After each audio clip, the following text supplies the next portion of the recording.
This is Project Arte in Paso Robles. Students learning how to paint. There's just a huge progress. It's just, they're making beautiful work. Each week, they get better and better. This is a space that where I could find some kind of like happiness or joy that I didn't have, in other places.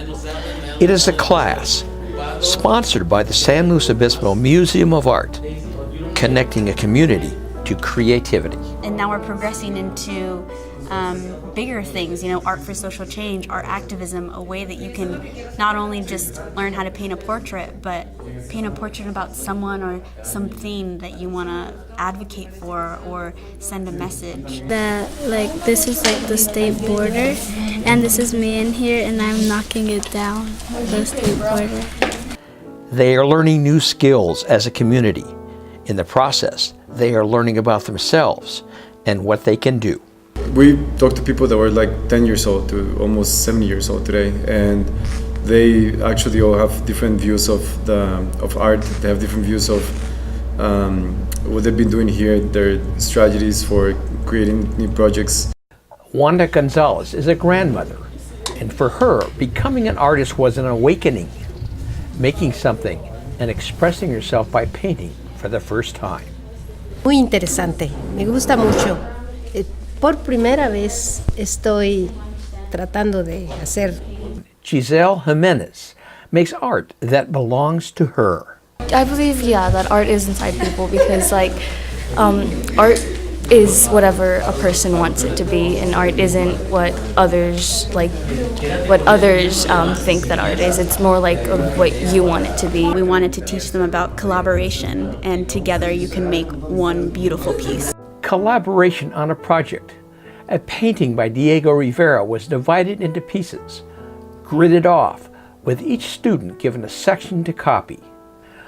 Ultimately, it would be a composite of the original, made by all of them. We gridded it off, so it was A, B, C, D, 1, 2, 3, 4, 5, cut out squares, so they were about this big, and then gave them a sheet of paper a little bit bigger than that. So what they had to do was either draw on or just start painting what their little sheet of paper had on it. A lot of it was abstract, some parts of arms, parts of heads, and they just did it. They didn't know what we were doing. We didn't tell them that it was a Diego Rivera painting. We didn't tell them that we're going to put it together at the end. We just told them to paint what was on the square, and it really, it looks beautiful. I think it is life-changing, and not only for the students. I think that the people that they can touch later with this will also be changing. Also their families and their friends. Alfonso Gonzalez says it all. Invitaron a esta clase es maravilloso para nosotros. Gracias. Project Arte is supported by a grant from the James Irvine Foundation Exploring Engagement Fund. The San Luis Obispo Museum of Art also thanks People's Self-Help Housing and the Duncan Group for their partnership. For further information, contact the San Luis Obispo Museum of Art at sloma.org.